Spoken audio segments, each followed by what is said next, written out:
The American League Championship Series begins on Saturday with the Houston Astros taking on the Texas Rangers. Now, need I remind you that the Seattle Mariners were one game behind the Rangers and 2 games behind the Astros for the division. Looking at these three teams, you could say, yeah, they were really close, and the Mariners are right there with one of the teams that's going to go to the World Series. But not everything is as it seems. And I think one of the worst things that Mariners fans can tell themselves this offseason is, look, we were right there with the Rangers and the Astros at the end of the season.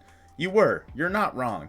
But at the same time, the Mariners did not play like a team that would make it to the American League Championship Series. Hell, they didn't even make it to the playoffs. So let's break down exactly why there's a big gap between the Rangers and Astros and the Seattle Mariners. Look, it's easy to say, hey, with the Mariners being right there, one or two big moves could get them into the promised land with the Rangers or Astros. And in my opinion, that's just not true. This Mariners team was a lot further away than it looked like it was at the end of the season, simply because they were buoyed by a really good August. Now, I'm not discrediting August and saying, oh, you were playing easy teams, what have you. The Mariners were terrific in August, the best team in baseball. With that being said, that 1 month carried them for most of the season. August accounted for 25% of the Mariners' wins in 2023. The Mariners finished with 88 wins, and in August they had 21 wins. When you look at that, and you say that this Mariners team was close to beating the Astros or close to beating the Rangers, it's just simply not true. The Mariners played really well against the Astros this year. The Rangers, they were hit or miss, but they did win 3 of the last 4 against them, what have you. The difference is, the Astros, they've been there before. They know what they're doing. This is not their first time in the playoffs. Hell, they've made the championship series 7 years in a row. For the Mariners, of course, they haven't been to the championship series since, 97, I think, or something like that.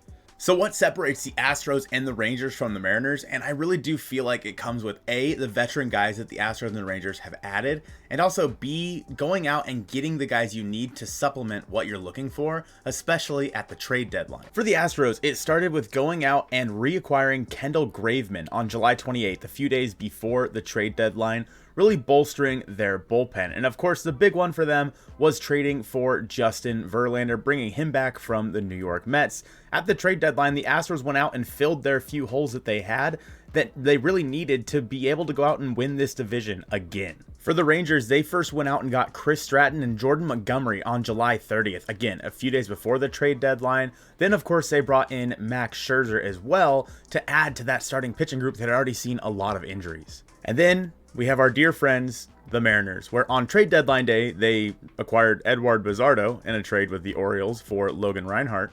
And on July 31st, they traded Paul Sewald for Dominic Canzone, Ryan Bliss, and Josh Rojas. So if we look at the deals that the three teams made, it's pretty obvious that the Rangers and the Astros went out and got a hell of a lot better. With that being said, I'm very okay with the Mariners trade deadline, at least in a vacuum. I liked the Paul Sewald trade. The Mariners should have gone out and done more, however. The Mariners needed to go out and add to this team, but at the time, the team was hovering right around 500, struggling, so I can talk myself into seeing as to why they didn't go out and add, but it really looms large when you look back at how teams like the Rangers, for example, have gone out and signed Marcus Semien, Corey Seager, Jacob deGrom, which didn't matter, traded for Max Scherzer, etc. Or you look at the Astros, a lot of homegrown guys, and then when they have the need, they go out and fill it with guys around the league, especially guys that they're familiar with, like Verlander or like Kendall Graveman. But they also went out and signed Jose Abreu last offseason, who's ended up being pretty big for them in the playoffs. The Mariners were not there with them. It is not as close as everyone thought it was there at the end of the season.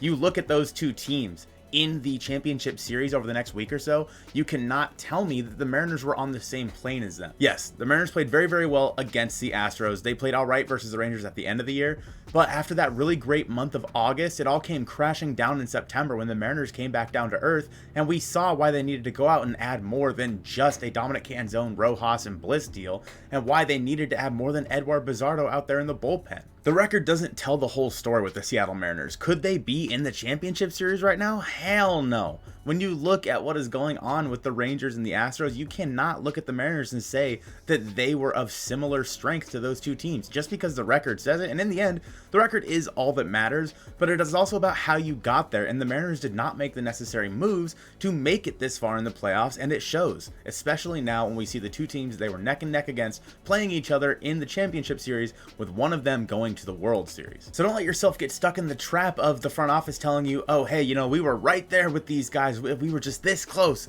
to playing in the championship series like these two teams were, because it's gonna happen. We're going to have the front office or someone come out and say that. And don't let yourself get fooled by them. You still need to hold them accountable to go out and make the necessary moves this offseason. And at this point, I do think they will after everything that's been said, but I'm also not gonna hold my breath. One of those big holes that we're gonna have to fill is Teoscar Hernandez likely leaving the Mariners, and there's one thing that really stands out that he did recently that kind of proves that he's going to be gone. We have that video on the screen now. Be sure to check that one out. I appreciate you guys watching this one, and go Mariners.